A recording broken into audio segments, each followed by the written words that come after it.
भलसवा, उत्तरी दिल्ली 62 मीटर ऊंचा। गाजीपुर, पूर्वी दिल्ली 65 मीटर ऊंचा।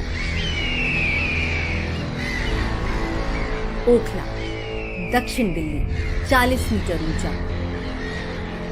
ये हैं दिल्ली के अपने कूड़े के पहाड़। इनमें बड़े कूड़े के ढेर तो इंडिया गेट से भी ऊंचे हैं, यहाँ तक कि 55 मीटर ऊंचे राष्ट्रपति भवन से भी ऊंचे। दिल्ली शहर के 3 बड़े कूड़े के पहाड़। ये कूड़े के पहाड़ दिल्ली के नीले आसमान पर मानो कुछ काले धब्बों जैसे हैं और हर रोज इनमें नया कूड़ा सिर्फ जमा हो रहा है। हर रोज दिल्ली शहर जितना कूड़ा पैदा करता है उनमें से 53% इनमें से एक कूड़े के पहाड़ों में जमा होता है। उनमें से सबसे बड़ा है ये गाजीपुर का कूड़े का पहाड़। ये तकरीबन ताजमहल और कुतुब मीनार जितना ऊंचा है। ये 70 एकड़ में फैला हुआ है और ये घर है कई बीमारियों और जानलेवा हानिकारक गैसेस का।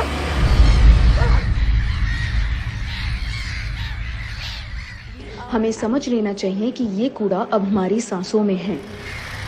कूड़े के पहाड़ 21वीं सदी के शुरुआती कुछ सालों में ही अपनी क्षमता से ज्यादा भर चुके थे। यहाँ तक कि सुप्रीम कोर्ट ने भी कई बार उन्हें कम करने का निर्देश दिया। दिल्ली के उपराज्यपाल तो कूड़े के इन ढेरों को राष्ट्रीय शर्म तक बता चुके हैं। तो फिर कूड़े के पहाड़ ऐसे ऊंचे खड़े क्यों हैं? पिछले कुछ सालों से तो वो राजनीतिक आरोप प्रत्यारोपों का भी बहाना बन चुके हैं। दिल्ली की आप सरकार एमसीडी की सत्ता में बैठी बीजेपी को जिम्मेदार बताती है। आपका तो कहना है कि एमसीडी दिल्ली में कूड़ा निस्तारण की 16 और जगह बनाने की तैयारी में है, लेकिन बीजेपी इससे इनकार करती है।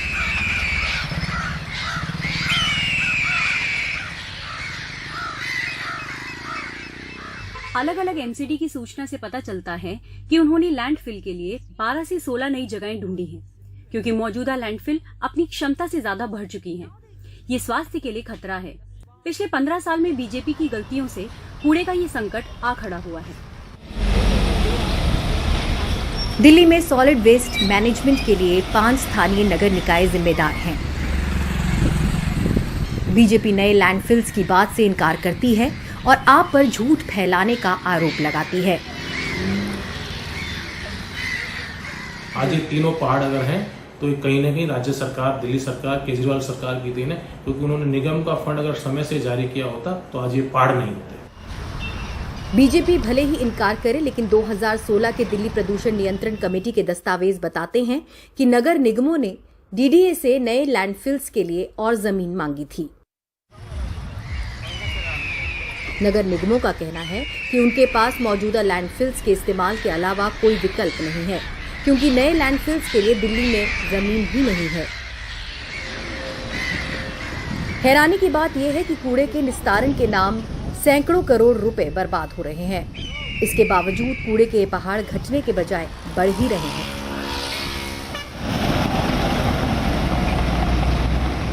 देश में पर्यावरण से जुड़ी सबसे बड़ी अदालत नेशनल ग्रीन ट्राइब्यूनल के निर्देश पर नगर निगमों ने मौजूदा तीनों लैंडफिल्स के कचरे को साफ करने के लिए 245 करोड़ रुपए जमा कराए। सरकार द्वारा तैयार कराई गई एक रिपोर्ट में भी इस साल कहा गया कि कूड़े के तीनों ढेरों से दिल्ली को पर्यावरणीय नुकसान के तौर पर 450 करोड़ रुपए की चपत लगी है।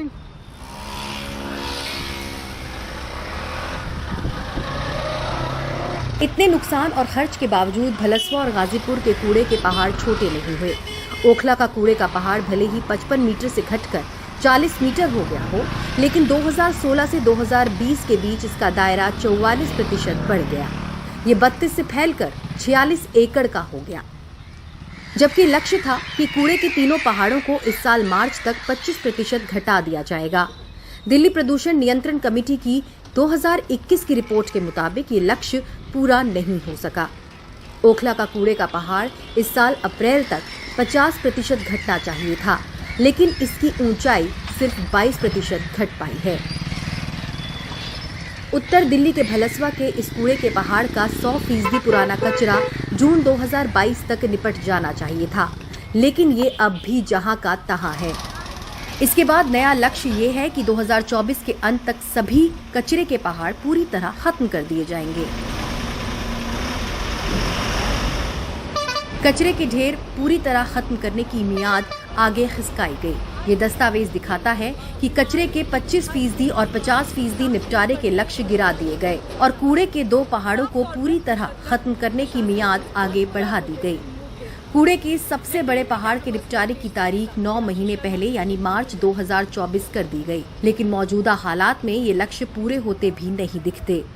ऐसा नहीं है कि काम नहीं हो रहा, समस्या ये है कि हर दिन पहले से ज्यादा कचरा जुड़ रहा है। नए कचरे को उतनी तेजी से रिसाइकिल करने के लिए संसाधन नहीं है। बायो माइनिंग, जिसमें कचरे को डंप साइट पर ही छांटकर रिसाइकिल किया जाता है, उससे पुराने कचरे का तो निपटारा हो रहा है, लेकिन नया कचरा रोज और जुड़ जाता है। ओखला डंप साइट में बायो माइनिंग के लिए ग्रीन टेक नाम की संस्था से कॉन्ट्रैक्ट किया गया है। इस संस्था का कहना है पूरा कचरा तो कम हो रहा है, लेकिन हर दिन नया कचरा आने से कूड़े का पहाड़ वहीं का वहीं खड़ा रह जाता है। पर डे कम से कम 3000 टन तो फ्रेश वेस्ट आता है, 3000 टन। इस वजह से पता नहीं लग रहा है कि लेगेसी वेस्ट मतलब कि नीचे बढ़ रहा है और फ्रेश वेस्ट ज़्यादा हो रहा है।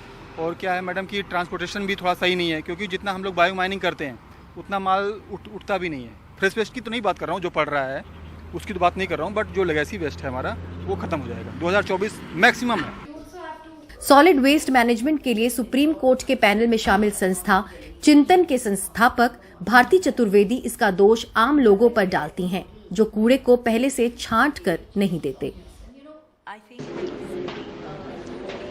इसके लिए आम लोग दोषी हैं। वो जानते हैं कि कूड़ा छांट कर देना चाहिए, लेकिन उन्हें इसकी परवाह नहीं है। वो मानते हैं कि ये काम म्युनिसिपैलिटी का है। हमें कूड़े से मुक्त होना है। लैंडफिल से निजात पाने के लिए कूड़े की खाद बनानी होगी और इसे रचनात्मक तरीके से करना होगा। कूड़े को छांटना बिल्कुल अनिवार्य कर देना चाहिए। अगर कूड़ा छटा ना हो तो घरों से मत उठाइए, उसके लिए दंड लगाइए, जैसे ट्रैफिक फाइन लगते हैं। एमसीडी का डर होना चाहिए। दूसरे शहरों में निगमों का डर है, आप इंदौर में ऐसा नहीं कर सकते। दिल्ली में लोग नगर निगम को कुछ समझते ही नहीं हैं। बढ़ती जनसंख्या के साथ दिल्ली की 2 करोड़ जनता द्वारा पैदा कूड़ा भी बढ़ता जा रहा है। दिल्ली हर दिन 11,000 टन कूड़ा पैदा करती है, जिससे हर साल कूड़े के पहाड़ में 15% इजाफा हो जाता है।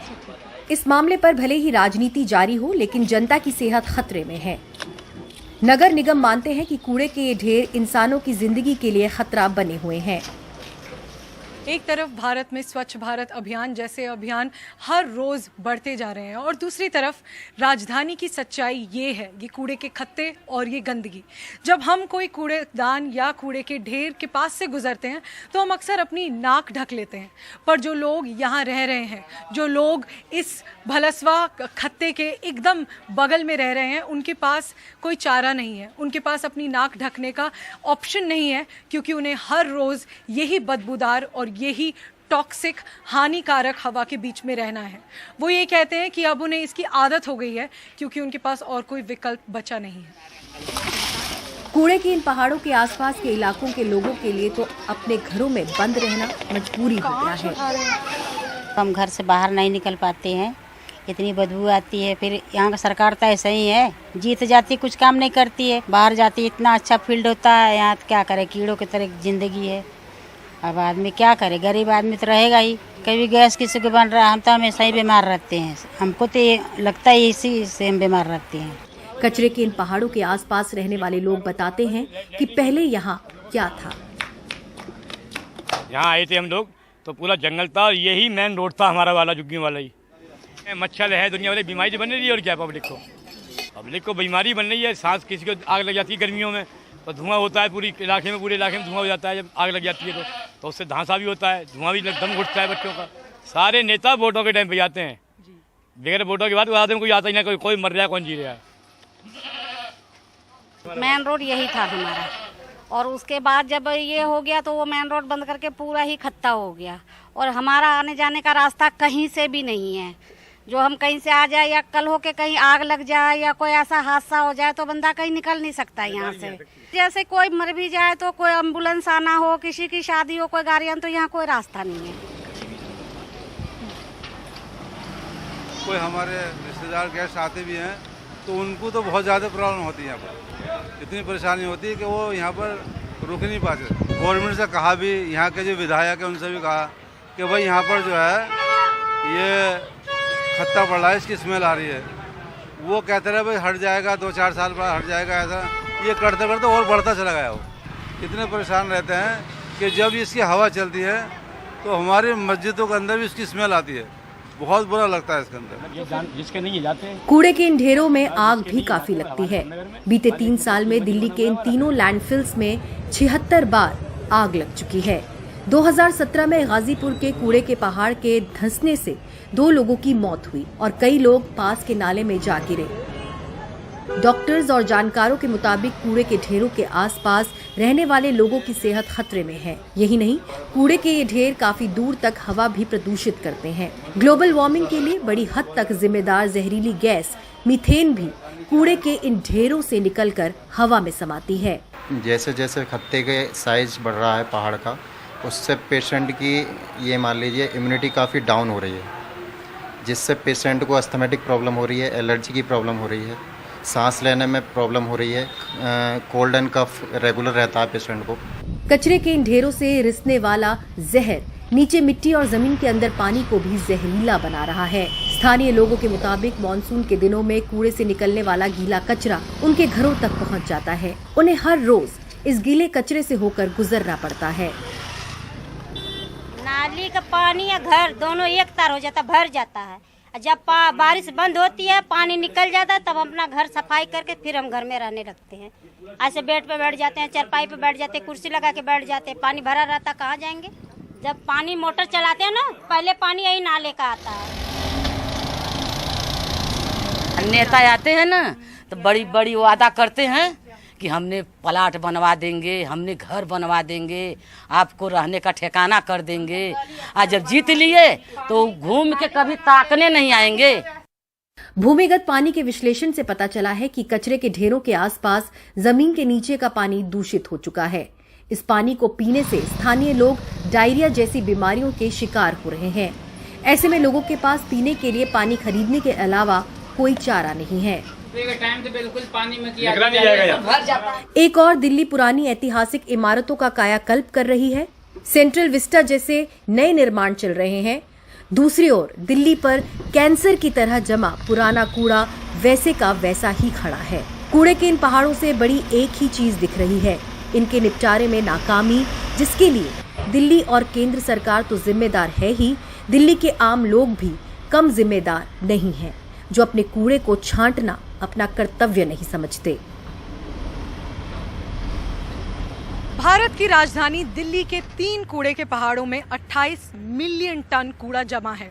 उनमें से एक पहाड़ यहाँ ओखला में है और इनकी ऊंचाई कम होने की बजाय सिर्फ बढ़ रही है, क्योंकि जैसा कि आप देख सकते हैं कि ट्रक्स हर रोज इनमें नया कूड़ा जमा कर रहे हैं। टैक्स पेयर्स के करोड़ों खर्च होने के बावजूद भी लोगों को आज भी इन कूड़े के पहाड़ों के पास अपनी जिंदगी गुजारनी पड़ रही है और सांस लेनी पड़ रही है। साफ है कि कुछ हद तक प्रशासन इस बदबूदार मुद्दे से अपना मुंह फेर रहा है। लड़ाई करिए, मार झगड़ा कौन करी?